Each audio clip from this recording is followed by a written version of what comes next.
Shalom, selamat pagi jemaat dikasih Tuhan. Kembali lagi pagi hari ini kita berjumpa dalam renungan pagi. Mari bersama-sama kita akan merenungkan firman Tuhan supaya hidup kita terus dibangun, iman kita terus diteguhkan, dikuatkan. Karena firman Tuhanlah yang akan menjadi pedoman bagi hidup kita. Karena firman Tuhan jugalah yang akan menuntun kita dan menerangi setiap langkah hidup kita. Firman Tuhan adalah kebenaran yang memerdekakan akan hidup kita.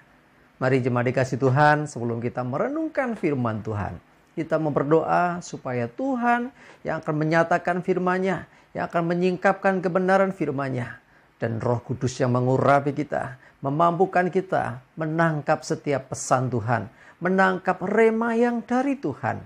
Dan lebih daripada itu, Roh Kudus juga menuntun kita untuk bisa melakukan firman Tuhan ini dalam hidup kita. Mari kita akan berdoa terlebih dahulu. Bapa di surga, kami datang ke hadirat-Mu. Kami menaikkan segala puji syukur kepadamu ya Tuhan. Sungguh kami bersyukur atas segala rahmat anugerah, bahkan berkat-berkat-Mu, bahkan perlindungan, penyertaan dan pertolongan-Mu. Terima kasih ya Tuhan. Pagi hari ini kami mau merenungkan firman-Mu. Mari Tuhan, Engkau yang menyingkapkan dan menyatakan kebenaran firman-Mu. Engkau juga yang mengurapi kami sehingga kami bisa menangkap rema yang dari Tuhan. Dan kami mengerti kehendak-Mu serta melakukan kebenaran firman-Mu di dalam hidup kami. Terima kasih ya Tuhan. Di dalam nama Tuhan Yesus kami bersyukur dan berdoa. Amin. Mari jemaat dikasih Tuhan, kita akan buka kitab kita. Dan renungan pagi hari ini saya ambilkan dari Yohanes 8 ayat 7. Saudara bisa baca satu perikop penuh ya supaya lebih jelas kisahnya. Saya bacakan. Dan ketika mereka terus-menerus bertanya kepadanya, ia pun bangkit berdiri lalu berkata kepada mereka, "Barang siapa di antara kamu yang tidak berdosa, hendaklah ia yang pertama melemparkan batu kepada perempuan itu." Ya, kisahnya ada seorang perempuan yang tertangkap basah, ya, ketangkap sedang berzina. Lalu dia diarak istilahnya, dihadapkan kepada Yesus dan orang banyak itu berharap bahwa Yesus akan memberikan hukuman juga seperti hukum Musa, ya. Oh, zaman dulu, ya. Kalau ada orang yang ketahuan ketangkap berbuat zina, maka akan dilempari batu, dirajam dengan batu. Itu hukuman yang berlaku pada masa itu. Tetapi mereka sekian lama ya terus-menerus bertanya kepada Yesus, bagaimana ini? Bagaimana ini? Dan ya Yesus awalnya cuma diam. Tetapi kemudian ya Yesus tahu sesungguhnya mereka sedang mencobai dirinya. Dia pun berkata, dia bangkit lalu berkata, barang siapa yang tidak berdosa di antaramu, hendaklah yang pertama melemparkan batu kepada perempuan itu. Apa yang terjadi kemudian? Semua diam, lalu mereka pergi. Ya, gak ada satupun yang berani. Ini satu perkataan hikmat yang luar biasa. Tetapi di sini juga mengandung arti yang dalam sekali. Cuma dikasih Tuhan. Dari kisahnya kita bisa mendapati sesuatu yang agak janggal. Yang pertama, tentang seorang perempuan yang berzina. Tentunya ada pasangannya. Tapi kenapa pasangannya bisa lolos begitu saja? Kenapa hanya perempuannya saja yang ditangkap? Ya, ini tidak dijelaskan seperti apa kisah lengkapnya. Tapi setidaknya kita tahu memang ada perempuan yang ketangkap basah sedang berzina. Lalu apa yang terjadi kemudian? Yesus pun tidak melempar perempuan itu dengan batu. Loh, bukankah dia bersalah? Karena sesungguhnya kasih Allah lebih besar daripada hukuman.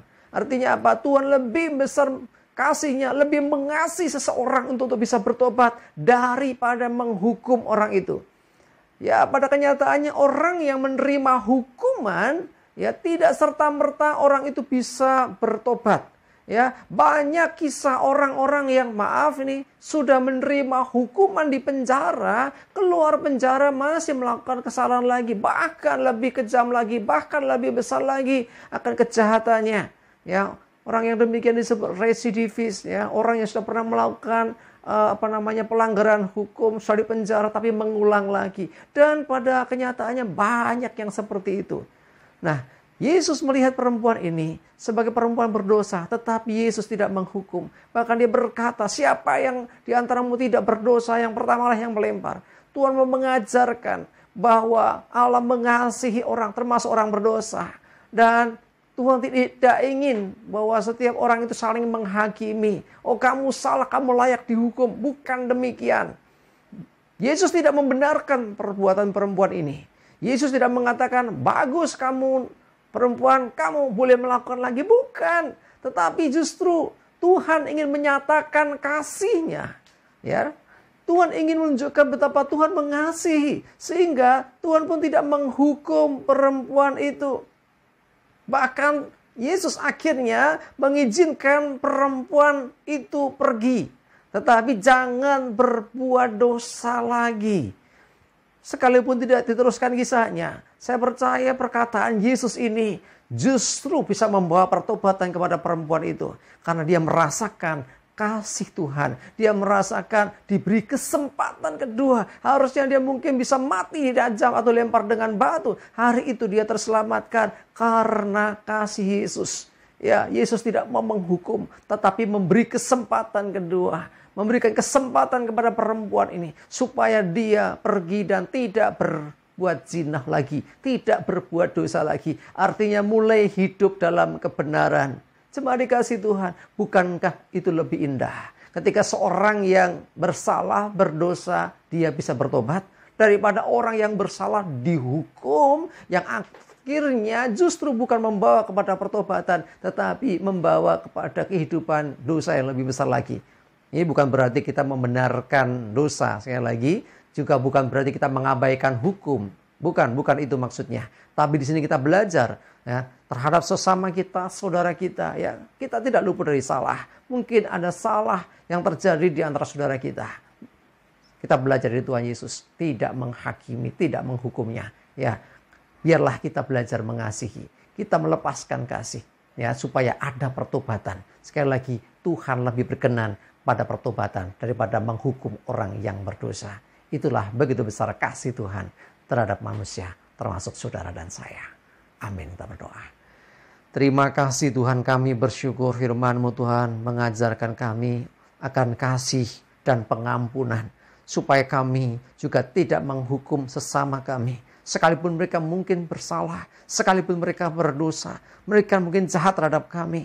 Biarlah kami juga belajar Tuhan. Justru kami mendoakan pertobatan. Justru kami juga memberkati supaya ada keselamatan atas orang-orang yang jahat terhadap kami. Roh Kudus, tolonglah kami untuk kami lebih memahami, mengerti akan kebenaran ini. Dan lebih lagi juga bisa melakukannya dalam hidup kami. Terima kasih ya Tuhan. Kami bersyukur dan berdoa menyerahkan hari ini hidup kami dan segala aktivitas kami. Jauhkan celaka mara bahaya. Damai, sejahtera, sukacita, kesehatan, kekuatan, hikmat, pertolongan, dan berkat Tuhan menyertai kami semua. Dalam nama Tuhan Yesus kami berdoa dan bersyukur. Amin. Mari jemaat dikasih Tuhan, tetap semangat ya. Maju terus dalam iman dan pengharapan. Sukses menyertai kita semua dan Tuhan Yesus memberkati. Amin.